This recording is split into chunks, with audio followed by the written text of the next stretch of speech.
Welcome friends, welcome to my channel dog and vet. मैं doctor Mishra. आज मैं आपको बहुत ही बेसिक और बहुत ही इंपॉर्टेंट वीडियो लेके आया हूं और ये वीडियो है कैनाइन डिस्टेंपर के बारे में। नमस्ते फ्रेंड्स, आप सभी का स्वागत है मेरे YouTube channel dog and vet में। मैं डॉक्टर मिश्रा। अगर अभी भी आपने मेरे चैनल को सब्सक्राइब नहीं किया है तो प्लीज़ सब्सक्राइब कीजिए, बेल आइकन को हिट कीजिए और फ्यूचर वीडियोज़ को देखने के लिए हमेशा हमारे साथ जुड़े रहिए। Thank you so much.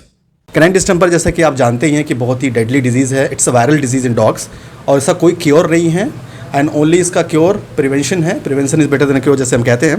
तो इसका प्रिवेंशन में इसका वैक्सीनेशन होता है। अगर कभी भी हम अपने डॉग का वैक्सीनेशन टाइमली नहीं करते हैं तो उससे जो है डॉग में हायर चांसेस होता है कि अगर वो बाहर घूम रहा है, दूसरे अनवैक्सीनेटेड डॉग्स के संपर्क में आ रहा है तो हायर चांसेस होते हैं कि उसको डिस्टेंपर हो जाए।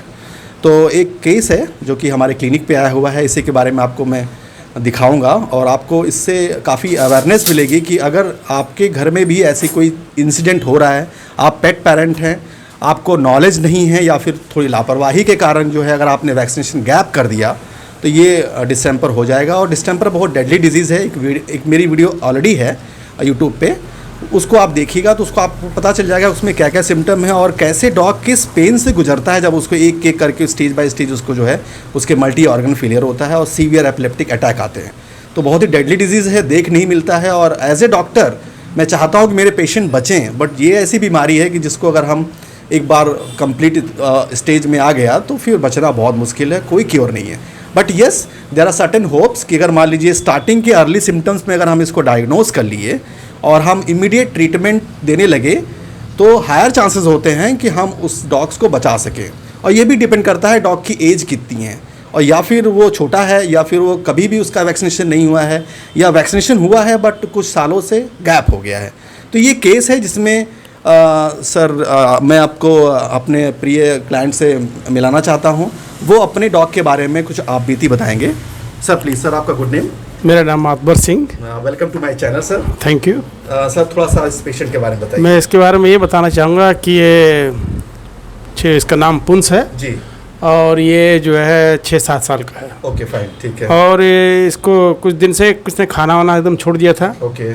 और खाना पीना छोड़ दिया और ऐसे सुस्त होने लगा एकदम से। ओके। और इसके बाद इसने खाना छोड़ दिया तो उसके बाद आँख में कुछ हल्का सा पानी वानी आने लगा। ओके ठीक है। ये आप डिस्चार्ज भी देख लीजिए इसको। हाँ, इसका डिस्चार्ज आ रहा है, आप देख सकते हैं। ओके, और क्या सिम्टम दिख रहा है? और उसके बाद ये एकदम चुपचाप से बैठने लगा। जी। फिर इसको थोड़ा ट्विक सर में जैसे ये देखिए जैसे कि ये इनवॉलंटरी मस्कुलर कंट्रैक्शन है जिसे हम कहते हैं Korea, early signs of Korea. तो ये जो है पिकुलियर सिम्टम होता है कैनाइन डिस्टेंपर में। ये होने लगा। उसके बाद फिर हम डॉक्टर साहब से, मिश्रा जी से मुलाकात किए कि हमारे कुत्ते को ऐसा ऐसा हो रहा है पुंस को, तो कहे कि आप तुरंत यहाँ ले आइए इसको, इसका ही हम इलाज तो करेंगे। सर वैक्सीनेशन के बारे में बताइए। वैक्सीनेशन ये है कि 2-3 साल से इसका वैक्सीनेशन हमसे मिस हो गया और करा नहीं पाया, जिसके चलते जबकि बाहर नहीं घूमता है। कभी कभी हम लोग खोल देते हैं, बाहर बड़ा सा कंपाउंड है उसी के अंदर ये घूमता है, मगर ये कैसे उसको हो गया हम लोग को इसको ताज्जुब लग रहा है। ओके, बाहर नहीं जाता, बाहर कभी नहीं जाता है, मगर वहाँ अंदर बाउंड्री में ही है। बाहर के कुत्ते जैसे बाउंड्री के दरवाजे है, बाहर के कुत्ते अंदर नहीं आते हैं। अच्छा। हमारा जो गेट है उसमें जैसे बड़ा गेट है तो उसी में कुत्ते बाहर से भौंकते रहते हैं, ये इधर से भौंकता है। हो सकता है गेट में कंटामिनेशन, हाँ, उसी के चलते हो सकता है, तो वो हो गया होगा। ओके, तो जिसके चलते आप देखिए ये स्थिति है इसकी। Yes yes. तो जैसा कि आपने सर देखा कि ऐसे डॉग्स में, डॉग को दिखाइए, तो आपको मैं डॉग के बारे में दिखाता हूँ। जैसे देख रहे हैं कि इसको जो है इनवॉलंटरी मस्कुलर कंट्रैक्शंस अभी हेड पे हो रहे हैं और ये चाह नहीं रहा कि इसको हो। ये मतलब इनवॉलंटरी इसको टेक्निकली बोलते हैं आम भाषा में कि ये इसके कंट्रोल में नहीं है, ये जो मूवमेंट हो रहा है। देखिए यहाँ पे आप, तो ये जो है पूरी बॉडी में अब धीमे धीमे स्प्रेड कर रहा है। हालांकि ये एडल्ट डॉग है, 6 इयर्स प्लस हो गया है और इसकी सर की केवल एक ही कमी, वो भी शायद बहुत बिजी होंगे इसलिए नहीं उन्होंने ध्यान दे पाया। इस कारण से क्या हुआ कि इसका वैक्सीनेशन गैप हो गया। वैक्सीनेशन गैप होने से क्या हुआ, वैक्सीनेशन फेलियर हो गया और कहीं न कहीं से, क्योंकि ये बहुत ही सीवियर कॉन्टेजियस डिजीज़ है और इस कारण से जो है ये एक इन्फेक्टेड डॉग से या फिर जो भी स्टे डॉग्स होते हैं वो कैरियर भी होते हैं इस वायरस के। यूरिन के थ्रू कैरियर होते हैं या फिर सलाइवा के थ्रू कैरियर होते हैं या फिर पॉटी में भी इनके वायरस आते हैं। क्योंकि वायरस जब भी नॉन लिविंग फॉर्म में आता है तो वो इनएक्टिव हो जाता है, बट वो मरता नहीं है। जैसे वो किसी लिविंग सेल्स में जाता है तो तुरंत वो एक्टिव हो जाता है, क्योंकि वो स्पोर फॉर्म में भी रहता है। तो ये वायरस की खास बात होती है और इसका कोई क्योर नहीं है इस बीमारी का, कैनाइन डिस्टेंपर का। तो क्योंकि ये एडल्ट डॉग है और एडल्ट डॉग में बेसिकली क्या होता है कि क्योंकि ये ऑलरेडी पहले वैक्सीनेशन उसका हुआ था, तो हम उम्मीद कर सकते हैं कि कुछ ना कुछ इसके अंदर ऑलरेडी एंटीबॉडीज़ होंगी। तो फिलहाल अभी हम ऐसे डॉग्स को जो है जिनको इन्फेक्शन कुछ भी आ जाए, जिसको आपको देखिए इनको ऑकुलर इन्फेक्शन दिख रहा है और इसको जो है नर्वस सिम्टम्स भी आ गए हैं, तो 2 सिम्टम अफेक्टेड हैं।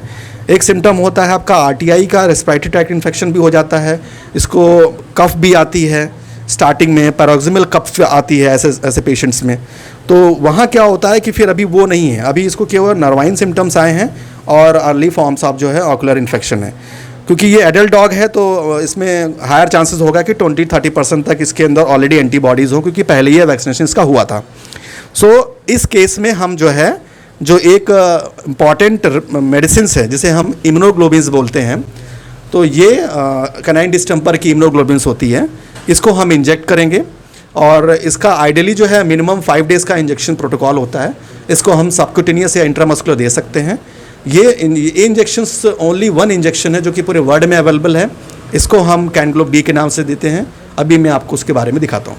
देखिए सर, इसको जो है कैनग्लोब डी फोर्टे के नाम से जानते हैं और बेसिकली दिस इज़ इम्यूनोग्लोबिन जिसमें जो है ऑलरेडी एंटीबॉडीज़ हैं डिस्टेंपर के अगेंस्ट में। ये 6 ml का एम्प्यूल होता है, दिखाते हैं।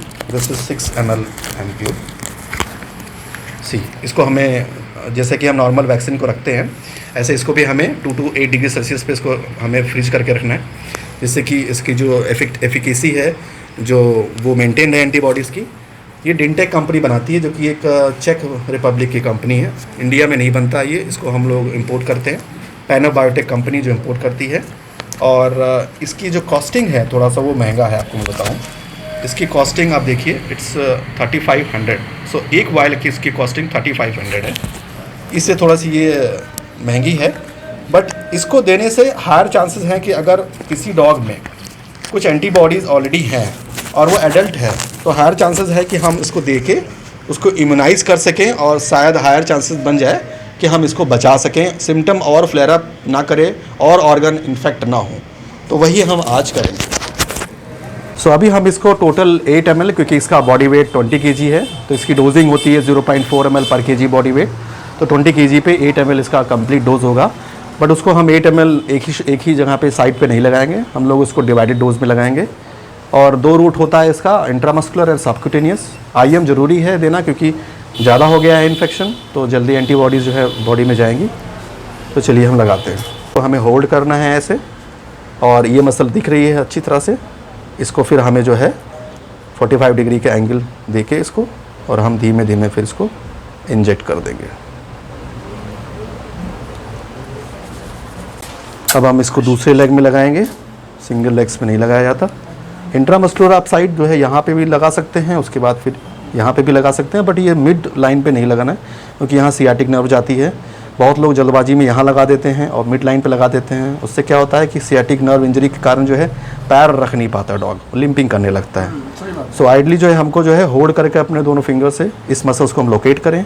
Either you can inject here, और आप होल्ड करके जो है यहाँ लगाइए। ये सबसे सेफ़र है क्योंकि यहाँ कोई नर्व नहीं रहती है। तो दिस इज़ बेस्ट।